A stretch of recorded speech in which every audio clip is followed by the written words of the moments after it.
नमस्कार दोस्तों, स्वागत है आपका हमारे YouTube चैनल पर। तो अनुपम सीरीज में अगले डिक्टेशन को शुरू करते हैं। यह अभ्यास 6 का कुछ पार्ट और अभ्यास 7 का कुछ पार्ट होगा। तो डिक्टेशन शुरू करेंगे 3 सेकंड में।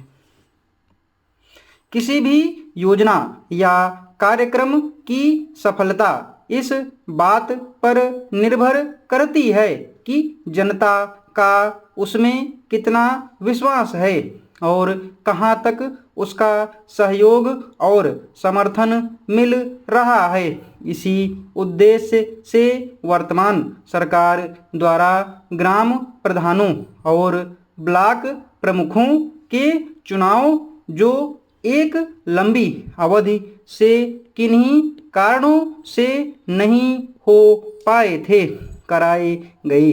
प्रधान ग्राम का यह चुनाव, जिसमें लगभग 4,42,00,000 मतदाताओं ने भाग लिया, गांव स्तर के बुनियादी जनतंत्र का संभवतः संसार का सबसे बड़ा चुनाव था, जो स्वयं में एक बड़ी उपलब्धि है।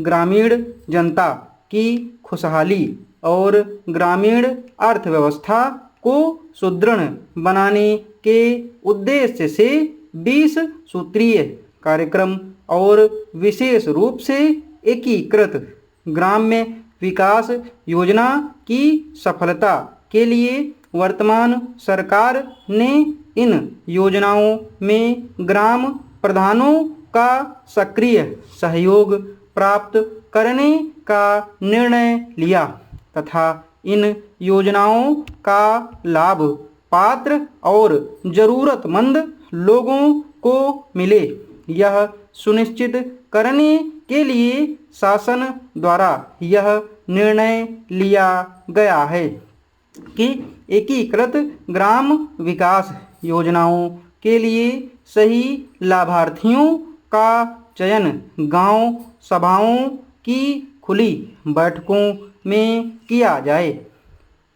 पंचायत राज संस्थाओं के सुदृढ़ीकरण और उनकी आय में वृद्धि करने के लिए एक प्रोत्साहन योजना के अंतर्गत चालू वित्तीय वर्ष में 2,88,000 रुपये की धनराशि स्वीकृत की गई है। इस योजना के अंतर्गत जिले की 3 सर्वश्रेष्ठ ग्राम सभाओं को, जो अपनी आय में करों, शुल्क, भूमि प्रबंध, संपत्ति और अन्य साधनों से गत 3 वर्षों की तुलना में सर्वाधिक वृद्धि करेंगी, उन्हें पुरस्कृत किया जाएगा। प्रथम पुरस्कार 3,000 रुपये, द्वितीय पुरस्कार 2,000 रुपये तथा तृतीय पुरस्कार 1,000 रुपये का होगा। भारत की सभ्यता एवं संस्कृति के विषय में यह बिना किसी विवाद के स्वीकार किया जाता है कि वह संयुक्त राज्य अमेरिका और पश्चिमी यूरोप के देशों की सभ्यता से बहुत पुरानी है, परंतु साथ ही साथ इसमें कोई संदेह नहीं कि आर्थिक दृष्टि से भारत एक अल्प विकसित देश है। भारत के प्राकृतिक संसाधन संपन्न हैं और उसमें विविधता भी है, लेकिन उसका समुचित विनियोजन होना बाकी है। भारत में अंग्रेजी शासन काल में यद्यपि अर्थव्यवस्था में कुछ परिवर्तन हुए हैं, तथापि यह निश्चित रूप से कहा जा सकता है कि इस देश का आर्थिक ढांचा मूलतः अविकसित है। नगरों में आर्थिक जीवन कुछ बदला हुआ नजर आता है, परंतु उसका भारत की अर्थव्यवस्था पर व्यापक प्रभाव नहीं पड़ सका है।